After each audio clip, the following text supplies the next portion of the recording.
Sir, before nabanggit niyo po, asawa kayo ni Chris Aquino. Ngayon, parang narinig po namin, you are thinking of marrying Senator Amy Marcos. Apo. Bakit po? Kasi si Chris Aquino lagi siyang wala, nasa ano ata, nasa ibang planeta, hindi ko alam saan nasa planeta siya Kaya pakakasalan ko na lang si Amy Marcos. Isa rin sa plataforma di gobyerno ko ang magpirma sa recording contract. I need you in my life. Life is meaningless without you. I will love you until death. I will always love you. My love is pure. I'm happy being with you. So, ma'am, ano pong pinagkakaabalahan po ninyo? Ay, yun nga. Itong pagtakbo ko sa Senado, ang pinagkakaabalahan ko. This year po, nag-start na po kayo mag-prepare for... No.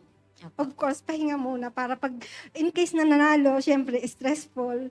Marami kasing aayusin, di ba, na problema. Right. So, when did you stop teaching po, ma'am? Last May. Yes.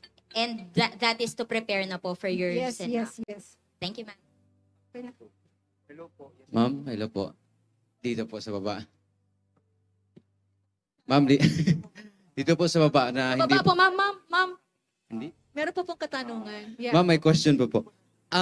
Kasi alam naman natin po, nasa social media world na po tayo. Ano pong platform gagamitin ninyo? Meron po ba? Ang ipapakilala ko ay Bida ang Kabataang Diyos na Makabansa.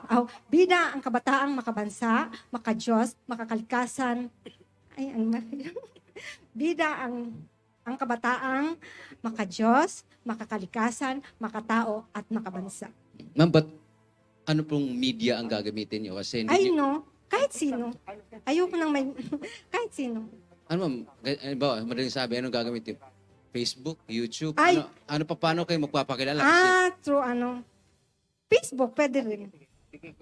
Online, live stream, ganyan. Thank you po. Meron po. Laser ko, Super Fortress, yung pong na-invento po natin, na narehistro po sa National Library, kayang-kaya pong wakasan ng Laser ko, Super Fortress, ang crimes and corruption in real time po. Halimbawa po, meron po kayong illegal drugs transaction sa kagubatan. Kahit wala pong tao doon, makikita po ng gobyerno yon in real time.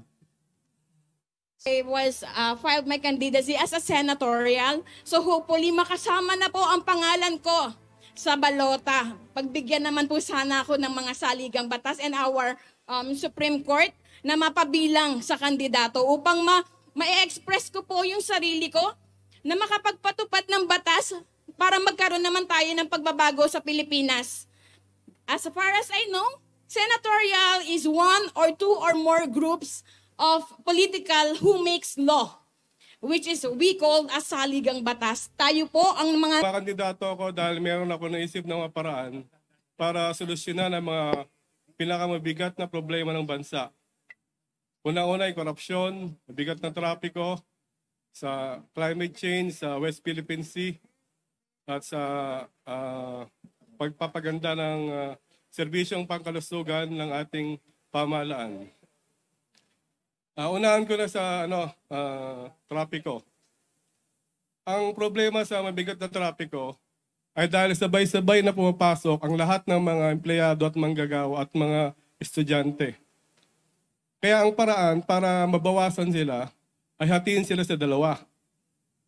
Gagawin yon sa pamamagitan ng paglalagay ng 45 minuto na agwat sa kanilang pagpasok. Kunwari, ang unang papasok, yung kalahati ng, kunwari, Ayala. Pagkatapos ng 45 minutes, ang SM naman. Ang eskwela naman, kunwari, mauna yung UP. Pangalawa, Ateneo. Sa ganitong paraan, hindi sila magsasabay-sabay, kaya luluwag ang mga kalsada, pati mga sasakyang pampubliko.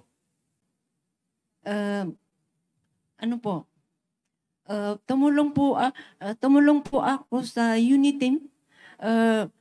President President Ferdinand Romualdez Marcos dahil siya po ay brad ko sa Upsilon Pi Sigma. Ako po ay Vice President ng Mindanao sa Upsilon Pi Sigma at si Nasser Adjung po ng mga si President namin sa Upsilon Pi Sigma, Lanao Sur, Masiri Campos sa Marawi, at si Robin Padilla, Uniting po. Noon last day nila sa